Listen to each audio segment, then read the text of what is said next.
transitioning to the NBA, because there has been a lot of NBA games that have been really interesting as we're ramping up towards the postseason. And the Bucks and the Nets provided an all-time classic and an Eastern Conference Finals preview. This was one of those games when the second half of the schedule was released that made my top 5 most anticipated games of the year list in the NBA. Because this was the penultimate regular season matchup between these two teams. I projected that in the beginning of the season, before the season even started, the Milwaukee Bucks and the Brooklyn Nets would make it and would reach the Eastern Conference Finals. Now, to me, the reason why this game this Sunday, and I know they're scheduled to play a second time, or a third time rather, in the next 2 days.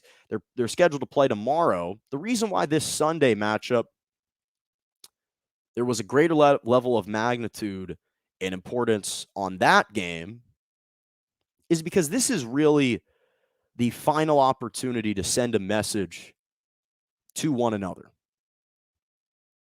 Who will have the psychological edge? And I understand that the Brooklyn Nets were without James Harden, but to me, yes, they're playing in 2 days, but the third game, I think, will lack the same urgency and fervor that this game possessed. Because this game clearly meant a lot to both teams. They played with that passion, with that intensity from start to finish. It was nip and tuck throughout. It came down to the wire for the second time between these two teams. Remember, the first meeting also came down to the wire. It was a 125-123 win in Brooklyn. And for me, this was by far the best basketball game I have ever seen Giannis Antetokounmpo play in his career. I said it. I am not being hyperbolic here. This was the greatest NBA game that Giannis Antetokounmpo has ever played in his career. The manner in which he dropped 49 points, 8 rebounds, 4 assists, 21 of 36 from the floor, 4 of 8 from the three-point line, 3 blocks, including a crucial late block on Kevin Durant. The manner in which Giannis Antetokounmpo was scoring was the first time in my experience watching him play that I legitimately took a step back and said, okay, this is a guy who can legitimately be the most valuable player in the NBA. This was the first time. Even in the seasons in which he won the MVP, it was strictly kind of playing bully ball, finishing around the rim, demonstrating his defensive prowess. This was the first time in which he was hitting the mid-range. He was hitting the step back. He was hitting the pull-up three. He was driving to the rim. He wasn't settling just for close range dunks and little hook shots. He was willing to post you up and fade away and shoot it with conviction and shoot it with confidence. Not only was the level of efficiency there, the confidence in the shot selection was there. It almost seemed like he was reticent to ever shoot from the outside in years past. And so our biggest knock on him was, hey, he is so dominant. He's already won the MVP that once he develops a jump shot, now this guy is going to be unstoppable. But we had never really seen him not only consistently attempt outside shots, but the shots that he was attempting from the outside in years past weren't nearly the same level of creativity and sustainability that these ones were last night. He was doing it all over the floor. This was the most well-rounded I've ever seen him play. Again, absolutely fantastic, efficient, hitting from everywhere on the floor. And this was what the Milwaukee Bucks were hoping to see from Giannis Antetokounmpo throughout his evolution as a basketball player. And I'm telling you, if he plays like this in the postseason, okay, now the Bucks have something here. Because now if he plays like this, he is legitimately a regular season and a postseason type of most valuable player in the NBA. Those are the types of performances that are needed. And again, it's not just the 49 points.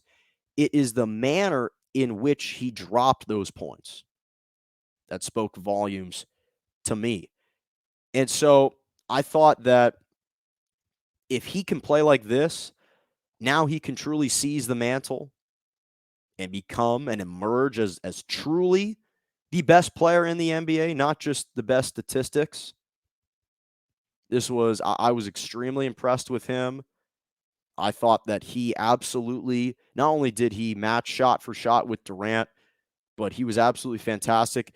And that's what leads, interestingly enough, to the biggest takeaway for me, which was that despite all the amazing shot making from Giannis, and in my opinion, him playing the best game of his NBA career last night or yesterday, I still think Durant is better. He was absolutely amazing. When you watch Durant yesterday, he dropped 42 points, 10 rebounds, 2 assists, 16 of 33, 7 for 13 from the three-point line. The efficiency and the ease with which shots just come to him on offense is just remarkable. I mean, he's just silky smooth. And again, Giannis had the overall better performance. And I noted that this was, in my opinion, the best game he's ever played in his career. And yet I thought Durant was absolutely spectacular. Absolutely spectacular. And his ability to get shots off with his height, with his size, with his handle, it's just, it's nothing we've ever seen before. And I truly came away from that game thinking, as great as Giannis is, and he is fantastic, and and if he can put those types of numbers up consistently, he can be the best player in the NBA. Durant honestly seemed a little bit better. Sure, he didn't hit the final three-pointer to tie the game, but the shots that he was making, they looked like he could replicate that every single time out on the floor. He was absolutely fantastic. But as I said, this Bucks team will be a tough out in the postseason. I do think that the Nets ultimately would prevail. And again, this game was a big win for the Milwaukee Bucks, albeit the Nets were without James Harden. And I still think the Nets would advance to the finals over the Milwaukee Bucks. That was my predicted Eastern Conference Finals matchup.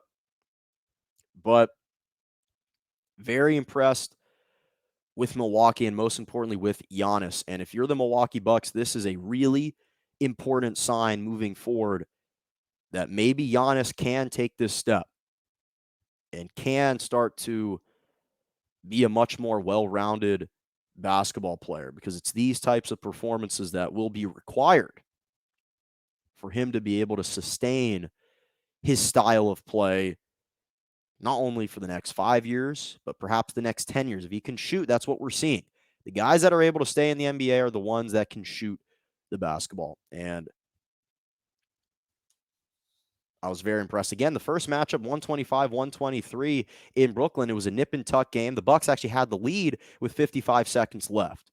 So very impressed with them.